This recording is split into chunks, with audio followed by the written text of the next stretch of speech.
প্রতিদিনের মতোই ঘুম থেকে উঠলেন, কিন্তু আজকে আপনি স্কুল, কলেজ বা অফিস আদালত কোনোটাতেই যাবেন না, কারণ আপনি আজকে জঙ্গলে শিকার করতে যাবেন। শুধু শিকার করতে যাবেন না, আজকে যদি আপনি শিকার করতে পারেন তাহলে আপনি খেতে পাবেন, আর না পারলে আপনার খাওয়া জুটবে না। না, আমি প্রাচীনকালের আদি পুরুষদের কথাও বলছি না। আজকে আফ্রিকার এক উপজাতি, যারা কিনা বুশম্যান নামে পরিচিত, তাদের অদ্ভুত জীবনের অদ্ভুত সব ঘটনা আপনাদের সামনে আজকে উপস্থাপন করার চেষ্টা করব। তো চলুন শুরু করা যাক। তার আগে আপনাদের কাছে একটি অনুরোধ, আমাদের চ্যানেলটিকে সাবস্ক্রাইব করবেন, কারণ আমাদের কষ্ট করে এই ভিডিও বানানো শুধুমাত্র আপনাদেরই জন্য।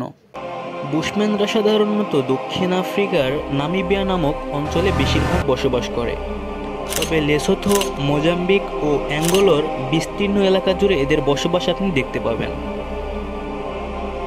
কয়েক হাজার বছর ধরে কালাহারি তাদের আশ্রয়স্থল।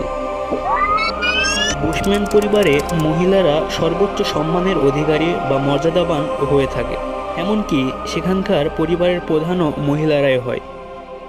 সকালে ঘুম থেকে উঠেই নেশাজাতীয় বিভিন্ন দ্রব্য সেবন করে তারা মনে করে এই নেশাজাতীয় দ্রব্য সেবন করার ফলে শিকারে তারা আরও মনোযোগী হতে পারবে। সকালে ঘুম থেকে উঠেই তীর ধনুক ঠিক করা এবং শিকারের প্রয়োজনীয় অস্ত্রপাতির মেরামত করা এবং তারপরে শিকারের জন্য প্রস্তুত হওয়া, এভাবেই শুরু হয় তাদের প্রতিটি সকাল। পরিবারের পুরুষ সদস্যরা তৈরি হয়ে বের হয়ে যায় শিকার করতে, এদিকে মহিলারা অপেক্ষা করতে থাকে তাদের আশায়। যখন তারা শিকার ধরে নিয়ে আসবে সেটা রান্না করেই তাদের খাওয়া জুটবে। যদি কোনোভাবে শিকার করতে ব্যর্থ হয় তাহলে সেদিন আর খাওয়া জুটবেই না বলতে পারেন। আপনারা ভাবতে পারেন জঙ্গলের ফল ফুল খেয়ে তো থাকাই যায়, কিন্তু বিষয়টা আসলে তেমন না। আফ্রিকার কথা আপনারা অনেকেই জানেন, সেখানে ফল ফুল তো দূরে থাক, কোনো ফসল চাষ করতে গেলেও অনেক ভোগান্তি ভুগতে হয় মানুষদের। স্বল্প সময়ের বৃষ্টির পানি এবং বন্যায় আসা অল্প পরিমাণ পানি সংগ্রহ করে সারাটি বছর কাটাতে হয় তাদের। মাসের পর মাস নেই কোনো বৃষ্টি, নেই কোনো বন্যা বা পানির ব্যবস্থা। বাধ্য হয়েই বর্ষাকালের সেই পানি সংগ্রহ করে রাখে তারা। বিশেষ এক কায়দায় মাটির নিচে কলসিতে করে পানি সংরক্ষণ করে রাখা হয়। সেই পানি দিয়ে চলে তাদের পুরোটা বছর।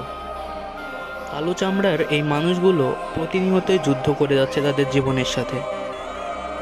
সাপ, ব্যাঙ, ইঁদুর, সজারু, বানর এগুলো খেয়েই কাটছে তাদের জীবন। যেসব পশু শিকার করে তারা মাংস খায়, তাদেরই চামড়া ব্যবহার করা হয় জামাকাপড় বা অন্যান্য বস্ত্র তৈরি করতে।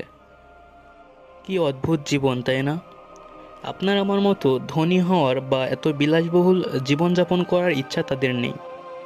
তাদের একমাত্র লক্ষ্য হচ্ছে বংশ পরম্পরায় ছোটদের বিভিন্ন জ্ঞান ও শিক্ষা ছড়িয়ে দেওয়ার। না, এই শিক্ষা আমাদের মতো পড়ালেখা নয়, শিকার করাই তাদের প্রধান শিক্ষা। তবে তাদের শিক্ষাকেও আপনি অমূল্যায়ন করতে পারবেন না।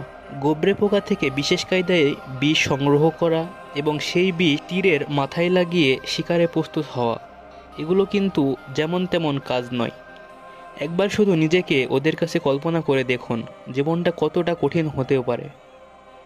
আজকে এই পর্যন্তই, দেখা হচ্ছে পরবর্তী কোনো ভিডিওতে। ততক্ষণ পর্যন্ত সুস্থ থাকবেন, ভালো থাকবেন।